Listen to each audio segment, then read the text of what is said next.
इस संसार में लाखों लोग जन्म लेते हैं। ये लोग जन्म से ही विद्वान नहीं होते हैं। शुरुआत में सभी निर्बल, अशिक्षित व असफल होते हैं। जो अपने जीवन में अत्यधिक अभ्यास करता है उसका जीवन अपने आप ही सफल हो जाता है। जो लोग अपने जीवन में अभ्यास नहीं करते हैं वे अपने जीवन में कभी भी सफलता प्राप्त नहीं कर पाते हैं। जैसे कि आपने एक अंग्रेजी कहावत जरूर सुनी होगी, practice makes a man perfect. यदि मनुष्य एक बार जीवन में असफल भी हो जाता है तो इसका मतलब यह नहीं होता है कि वह कभी भी सफल नहीं हो पाएगा। यदि वह बार बार अभ्यास करे तो उसे सफलता अवश्य प्राप्त होगी। जिस प्रकार कोई बच्चा गिर गिर कर चलना सीखता है वह उसका अभ्यास होता है। अगर किसी को किसी भी क्षेत्र में सफलता चाहिए तो उसे लगातार अभ्यास करने की जरूरत पड़ती है। किसी भी काम में सफल होने के लिए अभ्यास और परिश्रम करना जरूरी भी होता है। जो मनुष्य अपने अंदर से आलस्य को त्याग देता है और परिश्रम करता है तो उसकी उन्नति के मार्ग में कोई भी बाधा नहीं आती है।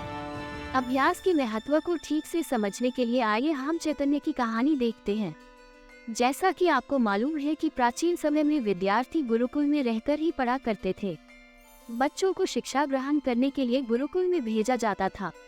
बच्चे गुरुकुल में गुरु के देखरेख में आश्रम की देखभाल किया करते थे और पढ़ाई भी किया करते थे। चैतन्य को भी सभी बच्चों की तरह गुरुकुल भेज दिया गया। वहाँ आश्रम में अपने साथियों के साथ घुलने मिलने लगा, लेकिन वह पढ़ने में बहुत ही कमजोर था। गुरुजी की कोई भी बात उसके बहुत कम समझ में आती थी। इस कारण सभी के बीच वह मजाक का कारण भी बनता है। उसके सारे साथी अगली कक्षा में चले गए लेकिन वो आगे नहीं बढ़ पाया। गुरुजी ने भी आखिर हार मानकर उसे बोला, बेटा चैतन्य, मैंने सारे प्रयास करके देख लिए हैं। अब यही उचित होगा कि तुम यहाँ अपना समय बर्बाद मत करो। अपने घर चले जाओ और घर वालों की काम में मदद करो।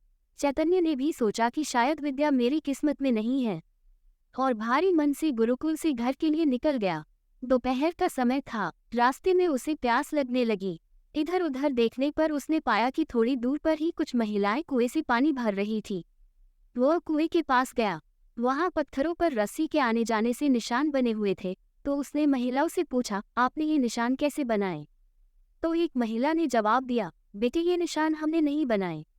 ये तो पानी खींचते समय रस्सी के बार बार आने जाने से ठोस पत्थर पर भी ऐसे निशान बन गए हैं। चैतन्य सोच में पड़ गया। उसने विचार किया कि जब एक कोमल सी रस्सी के बार बार आने जाने से एक ठोस पत्थर पर ऐसे गहरे निशान बन सकते हैं तो निरंतर अभ्यास से मैं विद्या ग्रहण क्यों नहीं कर सकता। चैतन्य घर वापस नहीं गया और दोगुने उत्साह के साथ वापस गुरुकुल आ गया। उसने गुरुजी के साथ कुएं पर हुई घटना बताई और अथक मेहनत करने का प्रण लिया। चैतन्य ने विद्या पाठों का बार बार अध्ययन किया और गुरुजी ने भी खुश होकर भरपूर सहयोग किया। कुछ ही सालों बाद यही मंदबुद्धि बालक चैतन्य आगे चलकर हिंदी साहित्य का एक महान विद्वान बना, जिसने आगे चलकर अनेक सुप्रसिद्ध साहित्य की रचना की। आपके जीवन में भी आप अनेकों ऐसे उदाहरण देख सकते हैं जो बार बार अभ्यास के कारण दुनिया के सबसे महानतम व्यक्ति बने हैं, जैसे कि मेजर ध्यानचंद, इतिहास के सबसे महान हॉकी खिलाड़ी। उन्होंने इस खेल में खुद को इस कदर परिपूर्ण बना लिया था कि लोग उन्हें जादूगर कहते थे। जब वो गेंद को लेकर दौड़ते थे तो ऐसा लगता था गेंद उनके हॉकी स्टिक से चिपक गई हो। परिपूर्णता के इस स्तर पर वो सिर्फ अपने अभ्यास के बदौलत ही पहुंच पाए थे। इसी प्रकार सर डॉन ब्रैडमैन, आज तक की सबसे ज्यादा लोकप्रिय बल्लेबाज, बचपन के दिनों में प्रतिदिन कई घंटों तक अभ्यास किया करते थे।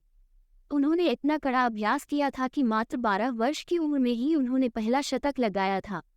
अंत में इस कहानी से हमें ये शिक्षा मिलती है कि अभ्यास बहुत जरूरी है, चाहे वो खेल में हो या पढ़ाई में या किसी और चीज में।